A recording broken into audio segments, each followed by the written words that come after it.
সম্মানিত উপস্থিতি, আগে আমাদের মিলাদ শব্দের শাব্দিক অর্থ জানতে হবে। মিলাদ আসলে শব্দের শাব্দিক অর্থ কিয়া আমাদের আগে কি করতে হবে? জানতে হবে। মিলাদ শব্দের শাব্দিক অর্থ হচ্ছে জন্ম। মিলাদ শব্দের অর্থ কি? জন্ম। আর নবী তার মানে নবী করিম সাল্লাল্লাহু আলাইহি ইসলামের জন্ম বৃত্তান্ত। কন্যা সুবহানাল্লাহ। মিলাদ শব্দের শাব্দিক অর্থ যদি আমরা শাব্দিক অর্থটা না জানি, তাহলে আমরা এই আলোচনা বুঝবো না। আগে আমাদের শুরুটা কি দিয়ে শুরু করতে হবে সেটা জানতে হবে কিনা? হবে। এই জন্য আমি বললাম মিলাদ মানে হচ্ছে জন্ম, মিলাদুন নবী মানে হচ্ছে নবীর জন্ম বৃত্তান্ত। কন্যা সুবহানাল্লাহ। আমাদের সমাজের মধ্যে কিছু মানুষ এই মিলাদকে নিয়ে অনেক কিছু শরীয়ত অসম্মতি কাজ করে, ঠিক কিনা? মিলাদ আসলে মিলাদের নাম দিয়ে জশ্নে জুলুস করে, আছে না? তো এখানে কথা হচ্ছে আপনি জন্ম সম্পর্কে আপনি 12ই রবিউল আউয়াল মাসে নবী করিম সাল্লাল্লাহু আলাইহি ইসলাম জন্মগ্রহণ করেছে, সেটা ঠিক আছে। কিন্তু আবার আপনার আমার নবী মুহাম্মদ সাল্লাল্লাহু আলাইহি ইসলাম এই মাসের মধ্যে আবার মৃত্যুবরণ করেছে, ঠিক কি না? তাহলে জন্ম যেই মাসে, মৃত্যু কি মাসে? একই মাসে। তাহলে এখানে খুশি এবং সুখ দুইটাই আছে না? আছে। এই জন্য মিলাদের নাম দিয়ে যাতে আমরা কোরআন হাদিস সাপোর্ট করে না এমন কোন কাজ আমরা করব না, যেটা করলে আল্লাহ এবং নবী খুশি হয়ে যায় আমরা সেটা করব, ঠিক কি না? আলোচনা করলে নবী করিম সাল্লাল্লাহু আলাইহি ইসলামের আলোচনা করলে, আল্লাহর কথা বললে সওয়াব নাকি গুনার কাজ? সওয়াবের কাজ। কিসের কাজ? সওয়াবের কাজ। এখানে যতক্ষণ পর্যন্ত আপনি এই আলোচনা শুনবেন, আপনার আমলনামায় নফল ইবাদতের সওয়াব লেখা হবে। কন্যা সুবহানাল্লাহ। আপনার মতো আমার মতো মানুষ অনেকে আছে এখনো পর্যন্ত দোকানে বসা আছে না? ঘরের মধ্যে বসা আছে না? তাদের মতো হতভাগা, তাদের মতো দুর্ভাগা আমি মনে করি আর হতে পারে না। আমরাই হলাম আল্লাহর শ্রেষ্ঠ জাতি মুসলমান। আমাদেরকে আল্লাহ রাব্বুল আলামিন তিনি তৌফিক দান করেছেন, তার নবীর আলোচনা শোনার সুযোগ করে দিয়েছেন। কন্যা সুবহানাল্লাহ। এখানে কথা হচ্ছে মিলাদ একটা সিরাত, দুইটা শব্দ এসেছে। কয়টা? দুইটা। মিলাদ মানে হচ্ছে জন্ম, আর সিরাত মানে হচ্ছে নবী করিম সাল্লাল্লাহু আলাইহি ওয়াসাল্লামের জীবন আদর্শ। কন্যা সুবহানাল্লাহ। আমাদের জন্মও জানতে হবে, আবার সিরাতও আমাদের জানতে হবে, যেহেতু সিরাত দিয়ে আপনার আমার জীবনকে সাজাতে হবে। কন্যা সুবহানাল্লাহ। এই জন্য আমি আজকে রাসূলুল্লাহ ইসলামের জন্ম থেকে যতটুকু বলা যায় আমার নির্ধারিত সময়ে আমি শেষ করার জন্য চেষ্টা করব। এই রাসূলুল্লাহ ইসলামের আলোচনা আপনি 3 ঘন্টা করেও শেষ করা যাবে না। এই জন্য আমরা একেবারে শুরু থেকে যা বলতে পারি আমলের নিয়তে শুনবো কিনা? আল্লাহ পাক আমাদেরকে আমলের নিয়তে শোনার তৌফিক দান করুন। সবাই বলে আমিন। ইসলামের প্রথম নবীর নাম কি আপনারা জানেন কিনা? হযরতে আদম আলাইহিস সালাতু ওয়াস সালাম। প্রথম নবীর নাম কি? অনেকে জানে না। সবাই কথা বলো, এই ছেলেরা কথা বলো। প্রথম নবীর নাম কি? হযরতে আদম আলাইহিস সালাতু ওয়াস সালাম। আর শেষ নবীর নাম হচ্ছে মুহাম্মাদুর রাসূলুল্লাহ সাল্লাল্লাহু আলাইহি ওয়াসাল্লাম। একথা কেন বললাম? এই জন্য বললাম, আল্লাহ রাব্বুল আলামিন মুহাম্মদ সাল্লাল্লাহু আলাইহি ইসলামকে যদি শেষও পাঠায়, তার সম্মান মর্যাদা সকল নবীদের উপরে। কন্যা সুবহানাল্লাহ। আপনাদেরকে আমি যদি একটা উদাহরণ দিই আপনাদের আরো ক্লিয়ার হবে। আমাদের সমাজের মধ্যে একটা মাহফিল হয় কিনা? হয়। আমরা যাকে ঢাকা থেকে বক্তা দাওয়াত করি তার নামটা পোস্টারের মধ্যে সবার উপরে থাকে কিনা? সবার উপরে থাকে কিনা? থাকে। কিন্তু ওই বক্তা আলোচনা করে সবার শেষে, ওই বক্তা আলোচনা করে কি সবার শেষে। এখান থেকে উদাহরণটা দিয়ে আমি আপনাদেরকে বোঝাতে চাচ্ছি, যদি তিনিও শেষেও আসে, তিনি হচ্ছে প্রধান অতিথি। কন্যা সুবহানাল্লাহ। আমার নবী হচ্ছে কি বিশ্ব সবার সভাপতি, শামসুল হিদায়া, বদরুদ্দুজা, সৈয়দুস সাকালাইন, ইমামুল মুরসালিন, খাতামান নবিয়্যিন, জনাব মুহাম্মদুর রাসূলুল্লাহ সাল্লাল্লাহু আলাইহি ওয়াসাল্লাম। তিনি হচ্ছে আপনার আমার নবী মুহাম্মদ সাল্লাল্লাহু আলাইহি ওয়াসাল্লাম। আমি সেদিকে যাব না, আমাদের মূল আলোচনায় আমরা ঢুকে যাব। জন্ম, জন্ম কেন বলতে হয়? মুহাম্মদ সাল্লাল্লাহু আলাইহি ইসলাম দুনিয়াতে আসার সময় কিছু অলৌকিক ঘটনা ঘটেছে। কি ঘটেছে? কিছু অলৌকিক ঘটনা ঘটেছে, যেটা আপনার এবং আমার বেলায় ঘটে নাই। কন্যা সুবহানাল্লাহ। আপনার আমার নবী মুহাম্মদ সাল্লাল্লাহু আলাইহি ওয়াসাল্লামের পিতার নাম কি? আব্দুল্লাহ। পিতার নাম কি? আব্দুল্লাহ। মাতার নাম কি? আমেনা। দাদার নাম কি? Abdul Muttalib. এগুলা আমাদেরকে জানতে হবে, এগুলা না জানলে আপনাদের আলোচনা ভালো লাগবে না। আমি এই জন্য শুরু থেকে বলতেছি, মুহাম্মদ সাল্লাল্লাহু আলাইহি ইসলামের আব্বাজান হযরত আব্দুল্লাহ, তার পেশানিতে আল্লাহ রাব্বুল আলামিন এমন একটা নূরের ঝলক সেখানে সৃষ্টি করে দিয়েছেন। আল্লাহ রাব্বুল আলামিন এমন ভাবে আব্দুল্লাহর জুতির মধ্যে এমন একটা নূর দান করেছেন, সেগুলা দেখে আরবের মহিলারা পাগল হয়ে যেত। সুবহানাল্লাহ। আরবের মহিলারা কি হয়ে যেত? পাগল হয়ে যেত আব্দুল্লাহর চেহারা দেখে। কন্যা সুবহানাল্লাহ। আমাদের দেশের মধ্যেও দেখা যায়, কোন যদি সুন্দরী মহিলা দেখে ছেলেরা পাগল হয়ে যায়, আর যদি কোনো মহিলা কোনো একটা সুন্দর ছেলে দেখে তারাও আকৃষ্ট হয়ে যায়, পাগল হয়ে যায়। ঠিক কিনা? ঠিক তেমনি ভাবে আরবের মধ্যে আব্দুল্লাহর চেহারার মধ্যে যখন এমন ভাবে নূরের ঝলক একমাত্র ছিলেন, সেটা দেখে আরবের মহিলারা পাগল হয়ে আব্দুল্লাহর কাছে ছুটে যেতেন। আল্লাহু আকবার। এইভাবে যখন মহিলারা তার দিকে দৌড়াচ্ছে, এবার আব্দুল্লাহর পিতার নাম কি বলেছিলাম? Abdul Muttalib. আব্দুল্লাহর পিতার নাম কি? Abdul Muttalib. সেটা লক্ষ্য করলাম, আমার ছেলের মধ্যে কি পেয়েছে? মহিলারা এইভাবে পাগল হয়ে গেছে কেন? আমার ছেলের জন্য এমন ভাবে কেন পাগল হয় আরবের মহিলারা? আমি জানতে চাই। ওই মহিলাদের গাইডিয়ানকে ডেকে বলে, তোমাদের মেয়েরা আমার ছেলের মধ্যে কি দেখেছে তোমরা আমাকে বলো। ওই মহিলা আব্দুল মুত্তালিবকে বলতেছে, আব্দুল মুত্তালিব, আপনার ছেলে মুহাম্মদের চেহারার মধ্যে এমন নূরের জ্যোতি আমরা দেখেছি, ঝলক মারে এমন ভাবে, আপনার ছেলের চেহারা দেখে আমরা মহিলারা ঠিক থাকতে পারি না। আল্লাহু আকবার। তার মাধ্যমে কে আসবে? আমার নবী মুহাম্মদ সাল্লাল্লাহু আলাইহি ওয়াসাল্লাম। এরকম করতে করতে আব্দুল্লাহর সাথে আমানার সাথে বিয়ে হয়ে গেল। কি হয়ে গেল? বিয়ে হয়ে গেল। বিয়ে হয়ে যাওয়ার পরে বিবাহ বন্ধনে আবদ্ধ হয়ে গেল।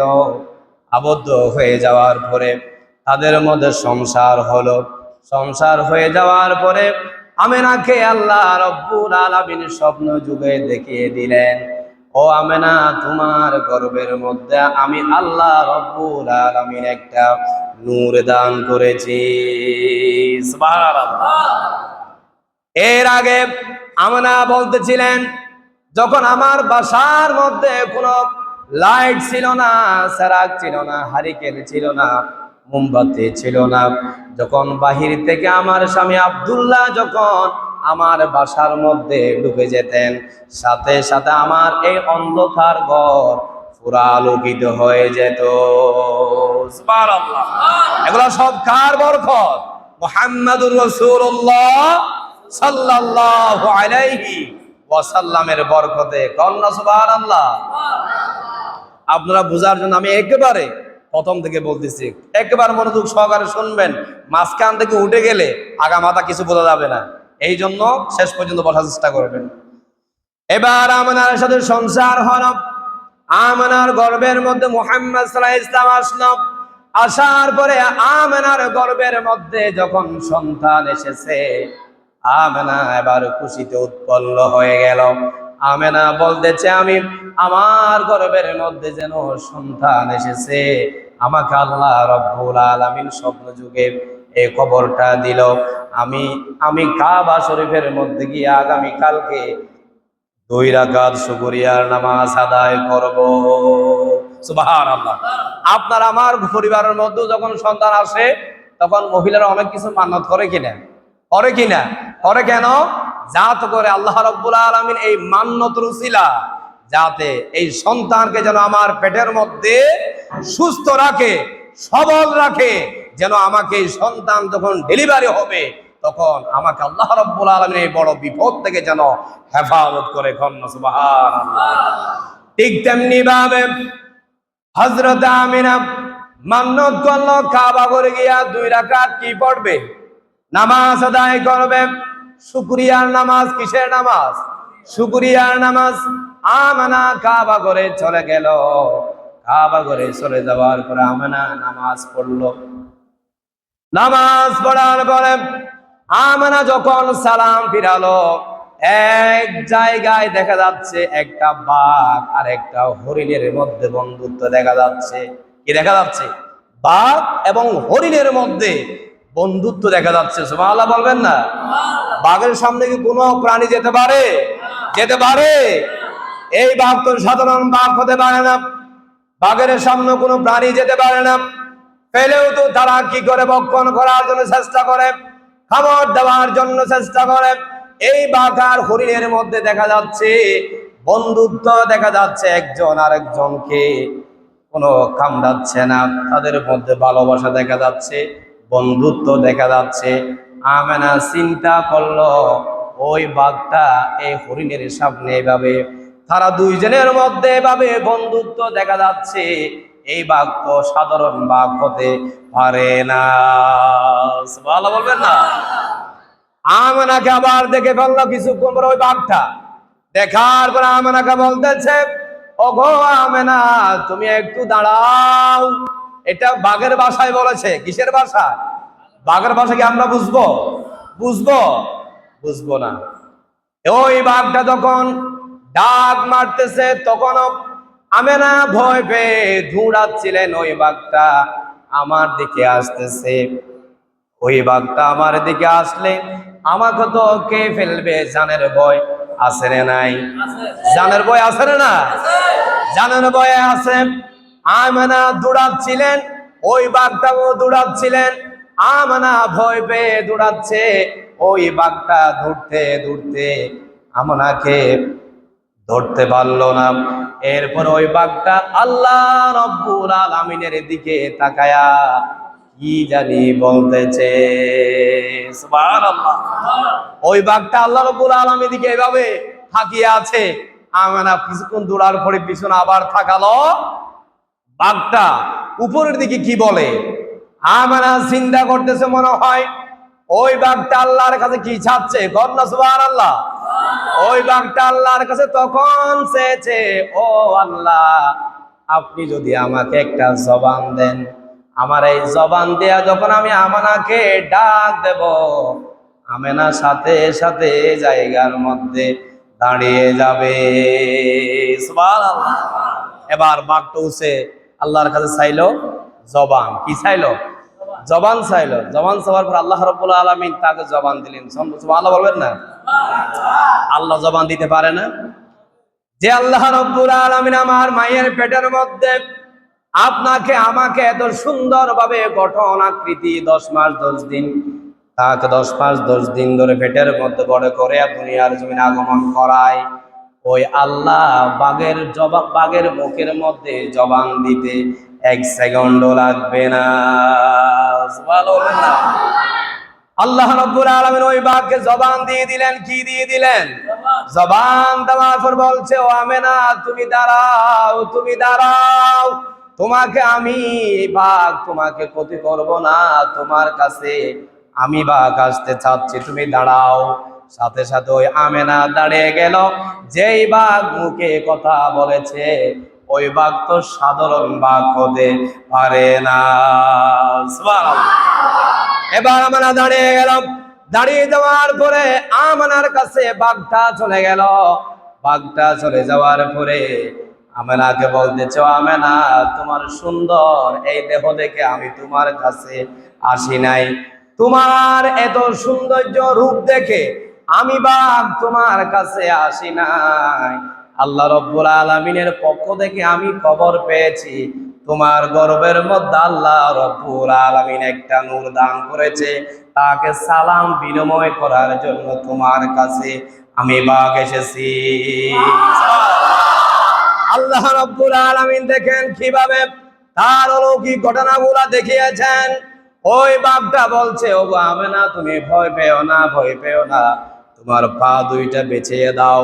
বিছিয়ে দেওয়ার পরে ওই বাঘটা তার পায়ের মধ্যে হাত দুইটা, সামনের হাত দুইটা দিয়া আমেনাকে বলতেছে, আসসালাতু ওয়াসসালামু আলাইকা ইয়া রাসূলুল্লাহ, আসসালাতু আসসালামু আলাইকা ইয়া হাবিবাল্লাহ। সুবহানাল্লাহ। মুহাম্মদ সাল্লাল্লাহু আলাইহি ওয়াসাল্লাম আমেনার গর্ভে এসেছে, খবর আমরা মানুষে না পাওয়ার আগে পশু পাখি খবর পেয়েছে, ঠিক কিনা? খবর পেয়েছে কারা? পশু এবং পাখিরা খবর পেয়েছে। কন্যা সুবহানাল্লাহ। এবার আমেনা সেখান থেকে বাসায় চলে আসলাম। আসার পরে সন্তানের বয়স মায়ের পেটের মধ্যে 6 মাস যখন হলো, কয় মাস? 6 মাসের বাচ্চা পেটের মধ্যে। তখন আব্দুল্লাহ ব্যবসার উদ্দেশ্যে সিরিয়ায় তিনি যাওয়ার জন্য প্রস্তুতি নিলেন।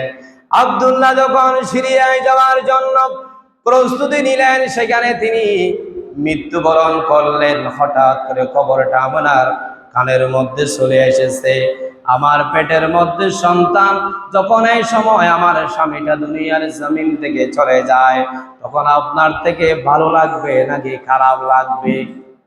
খারাপ লাগবে না? আমার পেটের মধ্যে সন্তান, এই সন্তানের লালন পালন কে করবে? দুনিয়া আসলে সন্তানের দেখাশোনা কি কে করবে? আমার সন্তানের পিতা। আমার সন্তান পেটে থাকতে দুনিয়ার জমিন থেকে বিদায় হয়ে গিয়েছে। আল্লাহু আকবার বলবেন না? আমার নবী পেটে থাকতে তার বাবা হারালেন, তিনি এতিম হয়ে গেলেন না? এতিম হয়ে গেলেন। আপনার আমার নবী যখন এইভাবে তার বয়স পেটের মধ্যে যখন 10 মাস 10 দিন হলো, তিনি দুনিয়ার জমিনে আগমন করবেন। কি করবেন? আগমন করবেন। এর আগেই হযরতে আব্দুল্লাহর বাবা আব্দুল মুত্তালিব তার বৌমাকে বলেছে, ওগো আমেনা তুমি এদিকে আসো, তোমাকে একটা কথা বলি। তোমার স্বামী আমার ছেলে দুনিয়ার জমিন থেকে বিদায় হয়ে গিয়েছে। ওগো মা তুমি ঘর থেকে বের হইও না বেশি, এবং তোমার শরীরের মধ্যে সুগন্ধি ব্যবহার করিও না। সুবহানাল্লাহ। এই উপদেশ দিলেন কে? শ্বশুর আব্বা আব্দুল মুত্তালিব। কন্যা সুবহানাল্লাহ। বলছে, আমেনা তোমার পেটের মধ্যে সন্তান, তুমি বাহিরে বেশি ঘোরাফেরা করিও না, আর তোমার শরীরের মধ্যে তুমি আতর, সেন্ট, তুমি সুগন্ধি ব্যবহার করিও না। বলছে কে? Abdul Muttalib. বলছে কে? Abdul Muttalib. একথা বলার পরে আমেনা তার শ্বশুর আব্বার কথা না শুনে ঘর থেকে মাঝে মধ্যে বের হয়ে যেতেন। কি হয়ে যেতেন? বের হয়ে যেতেন। তিনি মাঝে মধ্যে যখন ঘর থেকে বের হয়ে যেতেন, ওই আমেনার যখন রূপ দিয়ে হাঁটতেন, রূপ দিয়ে যখন হাঁটতেন, তখন আমেনার শরীর দিয়া সুগন্ধি বের হতো। কন্যা সুবহানাল্লাহ। এবার যখন আমেনার শরীর থেকে যখন সুগন্ধি বের হতো, তখন পরপুরুষেরা সমালোচনা করবে কিনা? করবে কিনা? এই দোকানের সামনে যদি কোনো একজন মহিলা এমন ভাবে সাজগুজ করে পারফিউম ইউজ করে যখন হেঁটে চলে যাবে, পুরুষেরা বললো মহিলা কারো, ওই মহিলা তো এমন, ওই মহিলা তো তেমন, সমালোচনা করে কিনা? করে। ঠিক তেমনি ভাবে হযরত আমিনা যখন ঘর থেকে বের হতে এইভাবে সুগন্ধি বের হতো, তখন মানুষেরা আব্দুল মুত্তালিবের কাছে বিচার নিয়ে আসতো, আব্দুল মুত্তালিব তোমার সন্তানের বউ জামাই দুনিয়ার জমিন থেকে বিদায় হয়ে গিয়েছে, এই বউটা তোমার, এই পুতের বউটা, তোমার ছেলের বউটা রূপ দিয়ে হাঁটে, পারফিউম ইউজ করে, সুগন্ধি ইউজ করে, যেভাবে ঘ্রাণ, ওই ঘ্রাণটা পুরুষে ফেলে তার উপরে তারা আকর্ষিত হয়ে পড়ে। সুবহানাল্লাহ। এবার বিচার আসলো শ্বশুর আব্বার কাছে, আব্দুল মুত্তালিবের কাছে। আব্দুল মুত্তালিব বলছে আমার ছেলের বউ তো এইভাবে পারফিউম ইউজ করতে পারে না, তোমাদেরকে খেয়ে বলেছে? আমার ওই বৌমাকে ডাকো, আমার ওই বৌমাকে ডাকো। এরপরে ডাকলো, ডাকার পর বলছে হে বৌমা, তো তোমার শরীরের মধ্যে তুমি সুগন্ধি ইউজ করে বাহির হও কেন? আমেনা তো হতভম্ব হয়ে গেলেন, তিনি তো আসলে আতর সুগন্ধি কোনো কিছু ইউজ করে নাই, সেটা মিথ্যা কথা। সেটা কি কথা? মিথ্যা কথা। তিনি ইউজ করে নাই, এটা মিথ্যা কথা, কিন্তু যে সুগন্ধি বের হয় সেটা সত্য কথা। কন্যা সুবহানাল্লাহ। আমেনাকে ডাক দিয়ে বলছে ও আমেনা, তোমার শরীর দিয়ে এভাবে সুঘ্রাণ বের হয় কেন? তুমি পারফিউম ইউজ করো। আমেনা বলতেছে ও আমার শ্বশুর আব্বা, আমি ওয়াল্লাহি কাবার কসম করে বলতেছি আমার শরীরে আমি কোনো সুগন্ধি ব্যবহার করি না। সুবহানাল্লাহ। এই কথা বলার পরে আব্দুল মুত্তালিব বিশ্বাস করতে পারছে না। আব্দুল মুত্তালিব আমেনা বলতেছে ও আমার শ্বশুর আব্বা, মনে হয় আল্লাহ রাব্বুল আলামিন আমাকে যেটা পেটের মধ্যে সন্তান দান করেছে, এটা যেমন তেমন সন্তান হবে না, মনে হয় এটার কারণে আল্লাহ রাব্বুল আলামিন এইভাবে সুগন্ধির ব্যবস্থা করেছেন। সুবহানাল্লাহ। দেখেন পেটে এখনো সন্তান, পেটে এখনো সন্তান কি পেটে, এখনো দেখা যাচ্ছে অলৌকিক ঘটনা। সুবহানাল্লাহ বলবেন না? আপনার সন্তান, আমার সন্তানের ক্ষেত্রে কি এরকম কোন ঘটনা ঘটেছে? এরকম কোন ঘটনা ঘটেছে? যেমন তেমন ব্যক্তি নয়, মুহাম্মদ সাল্লাল্লাহু আলাইহি ওয়াসাল্লাম। এরপরে আল্লাহ রাব্বুল আলামিন কোরআনে কারীমের মধ্যে বলছেন ইন্নাল্লাহা ওয়া মালাইকাতাহু ইউসাল্লুনা আলান নাবী ইয়া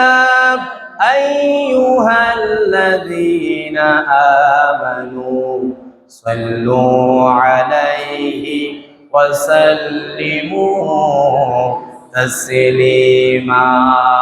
আল্লাহু আকবার বলেন। আমরা যে দুরূদ পড়ার আগে এই আয়াতটা আমরা তেলাওয়াত করি কিনা? করি কিনা? করি। এই আয়াতের অর্থ আমরা অনেকে জানি না। এখানে বলছে আমি আল্লাহ কারো ইবাদত করি না। আমি আল্লাহ কি করি না? আল্লাহ বলছে আমি কারো ইবাদত করি না, কারো গোলামি করি না, সবাই আমার গোলামি করে। কন্যা সুবহানাল্লাহ। আল্লাহ বলছে আমি কারো গোলামি করি না, আমি আল্লাহ একক, কিন্তু আমি একজনের ইবাদত করি, মাঝে মধ্যে তার প্রশংসা করি। তিনি হলেন আমার বন্ধু মুহাম্মদুর রাসূলুল্লাহ সাল্লাল্লাহু আলাইহি ওয়াসাল্লাম। সুবহানাল্লাহ। ইন্নাল্লাহ, আমি প্রশংসা করি, ওয়া মালাইকাতাহু, শুধু আমি নয় আমার ফেরেশতারাও কি পড়ে? মুহাম্মদ সাল্লাল্লাহু আলাইহি ওয়াসাল্লামের উপরে দরুদ পড়ে। সুবহানাল্লাহ বলবেন না?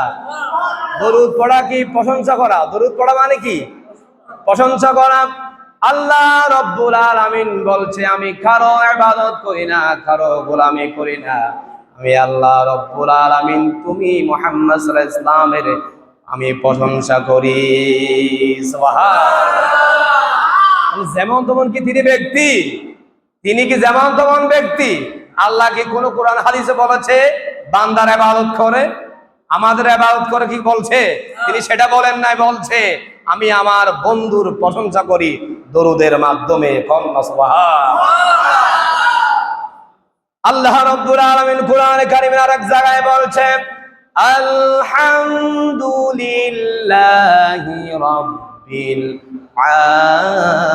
আলামিন। আল্লাহ বলছে আমি যত জায়গার রব, আমি যত জায়গার, আমি আল্লাহ যত জায়গার রব, তোমাদের আল্লাহ। ওয়ামা আরসালনাকা ইল্লা রাহমাতাল লিল আলামিন। আমি যত জায়গার রব তত জায়গার রহমত হলো তুমি মুহাম্মদ। আল্লাহ বলছে আমি যত জায়গার রব তুমি তত জায়গার রহমত। সুবহানাল্লাহ বলেন। আল্লাহ বলছে আমার কথা যেখানে, তুমি বন্ধুর কথা সেখানে। সুবহানাল্লাহ। আল্লাহ বলছে ও বন্ধু তুমি ভয় পেও না, তুমি কান্না করিও না, মনের মধ্যে কষ্ট আনিও না, আমি আল্লাহ তোমার পাশে আছি, তোমার পাশে থাকবো কিয়ামত পর্যন্ত। আমাকে এখান থেকে কেউ দূরে সরাতে পারবে না। সুবহানাল্লাহ। কার কথা? আল্লাহর কথা। আল্লাহ বলছে আমি যত জায়গার রব তুমি মুহাম্মদ তত জায়গার রহমত। কন্যা সুবহানাল্লাহ। সেই মুহাম্মদ কিভাবে জন্মগ্রহণ করেছেন? আমেনা যখন, আমেনার পেটের মধ্যে যখন মুহাম্মদ 10 মাস 10 দিন পূরণ হলো, দুনিয়ার জমিনে আসবে। এইভাবে আল্লাহ রাব্বুল আলামিন কিভাবে মুহাম্মদ সাল্লাল্লাহু আলাইহি ওয়াসাল্লামকে দুনিয়ায় আগমন করাবে, মনোযোগ সহকারে শুনুন। আপনি আমি মায়ের পেট থেকে যে স্থান দিয়ে এসেছি মুহাম্মদ সাল্লাল্লাহু আলাইহি ওয়াসাল্লামকে আল্লাহ রাব্বুল আলামিন সে স্থান দিয়া বের করেন নাই। সুবহানাল্লাহ বলেন। সেখানেও পার্থক্য আছে না নাই? আছে না নাই? আপনার মতো আমার মতো অনেক জালেম আছে, তারা বলে নবী আমাদের মতো। নাউজুবিল্লাহ বলেন। নবী কি আমাদের মতো? তিনি কিন্তু মানুষ, কিন্তু তাকে কোরআনে কারীমের মধ্যে আল্লাহ রাব্বুল আলামিন বাশার বলেছেন। কি বলেছেন? বাশার বলেছেন। বাশারুম মানে কি? মানুষ। বাশারুম মানে কি? কিন্তু তিনি সাধারণ মানুষ নয়, তার সাথে তোমরা কোনোদিন তুলনা হবে না। আমার নবী মুহাম্মদ সাল্লাল্লাহু আলাইহি ওয়াসাল্লাম তিনি হলো অসাধারণ মানুষ। সুবহানাল্লাহ। আমার নবী কি অসাধারণ মানুষ? আপনার মতো আমার মতো নয়। আপনি আমি পায়খানা করলে গন্ধ হয়, কি হয়? আপনি আমি প্রস্রাব করলে গন্ধ হয়, আর আপনার আমার নবী পায়খানা করলে মিশকা আম্বরের সুগন্ধি ব্যবহার গন্ধ বের হয়। কন্যা সুবহানাল্লাহ। আপনি আমি প্রস্রাব পায়খানা করলে গন্ধ বের হয়, আপনার আমার নবী প্রস্রাব পায়খানা করলে সুগন্ধি বের হয়। ঠিক কিনা? এই ঘটনা একটু ক্লিয়ার বলি, আপনারা বুঝবেন না। পায়খানা তখন তো এত সুন্দর টয়লেটের ব্যবস্থা ছিল না। আগের যুগে এরকম টয়লেট ছিল, টাইলস ছিল, কিছুই ছিল না। মানুষে একটা ওই মাটির মধ্যে একটা সুন্দর করে কাগজ দিয়ে ঘিরা দিয়ে সেখানে বাথরুম করতো। ঠিক কিনা? আর আমার নবীর যুগে কোনো বাথরুম এরকম ছিল না। তারা পাহাড়ের কিনারায় আড়া লাগিয়ে তারা পায়খানা প্রস্রাব করতেন। সুবহানাল্লাহ। পায়খানা প্রস্রাব করার পরে যখন আমার নবী সেখান থেকে সরে আসতেন, সাহাবীরা সেখানে যেতেন নবীর পায়খানা প্রস্রাব দেখার জন্য। সুবহানাল্লাহ বলেন না? আপনি আমি পায়খানা করলে কেউ কি দেখতে যাবে? আপনার মাও যাবে না, বাবাও যাবে না, সেখানে গন্ধ উঠবে, কেউ যাবে না। কিন্তু আমার আপনার নবী মুহাম্মদ সাল্লাল্লাহু আলাইহি ওয়াসাল্লাম যখন পায়খানা করতেন, প্রস্রাব করতেন, সাহাবীরা সেখানে দেখতে যেতেন। সুবহানাল্লাহ। দেখতে যাওয়ার পরে তারা সেখানে পায়খানা প্রস্রাব দেখা যেত না, দেখতে পেত না। কেন দেখতে পেত না? মুহাম্মদ সাল্লাল্লাহু আলাইহি ওয়াসাল্লাম যখন পায়খানা করতে বসতেন, প্রস্রাব করতে বসতেন, আল্লাহর কুদরতে জমিন অটোমেটিকলি ফাঁকা হয়ে যেত। সুবহানাল্লাহ। আপনি আমি পায়খানা করতে গেলে কি জমি ফাঁকা হয় নাকি? জমি ফাঁকা হয় না। 10 দিন পরে গেলেও দেখা যাবে আপনার আমার নবী যখন পায়খানা করতে যেতেন, প্রস্রাব করতে যেতেন, সাহাবীরা পড়ে গেলে সেগুলা দেখতেও পেত না।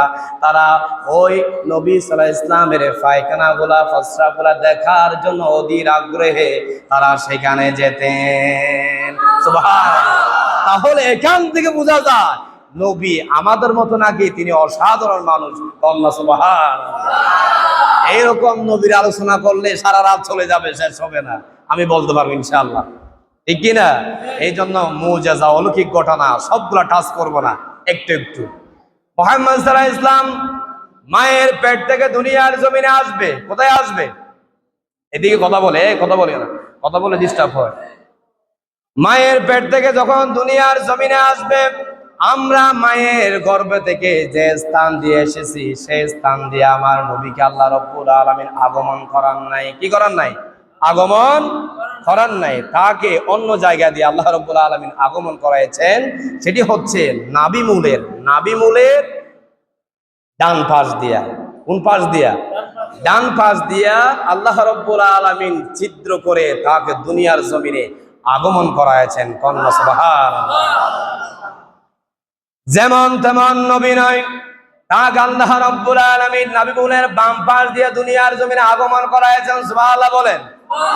আমার আপনার নবী দুনিয়ার জমিনে আসার পরে সিজদায় পড়ে গেলেন। সিজদায় পড়ে যাওয়ার পর